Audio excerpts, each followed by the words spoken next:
Begitu juga dengan hubungan kita dengan Tan Sri Khalid Ibrahim, bukan sahaja seorang pemimpin keadilan yang begitu besar, dia juga sahabat saya dan seperti keluarga saya. Jadi saya tidak mahu pertelingkahan ini berlarutan atau menjadi sengit ataupun kurang menghormati batas-batas etika. Jadi sebab tu saya mengelak daripada menjawab kerana teman-teman daripada budak-budak di bawah ni kadang-kadang agak belajar sikit agak keterlaluan, dan saya memang minta menasihatkan supaya kita kawal, supaya tumpu kepada fakta, tumpu kepada kepentingan parti dan perjuangan, dan tak payah singgung peribadi lebih daripada itu. Kerana saya tengok kadang-kadang orang-orang yang menerima upah itu kadang laju daripada pembesar-besar dia. Dan saya dapati memang ada begini, dan saya telah, kalau pihak saya telah bagi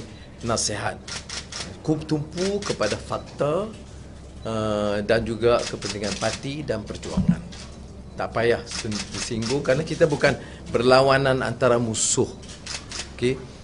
Dan saya pun sudah tahu dalam kes Tan Sri Khalid ini desakan daripada parti itu lama. Bukan saja daripada keadilan, juga beberapa kalangan PAS dan DAP, ya. Sehingga keadilan memutuskan sejak 50 Januari yang lalu untuk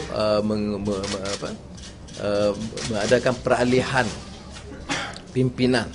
Kemudian langkah kajang, walaupun Tan Sri Khalid mengatakan bahawa langkah kajang itu dia tidak menyokong sepenuhnya, tapi dia pengarah pilihan raya kajang, ya. Dan saya masuk itu dengan tema langkah kajang, dan pengarah pilihan raya Dun Kajang itu Tan Sri Khalid. Jadi bagi saya hubungan itu saya tidak mahu terjejas apa-apa, ya. Cuma keputusan untuk menjaga dasar parti, kepentingan parti dan kepentingan rakyat kita kena pelihara. Baik.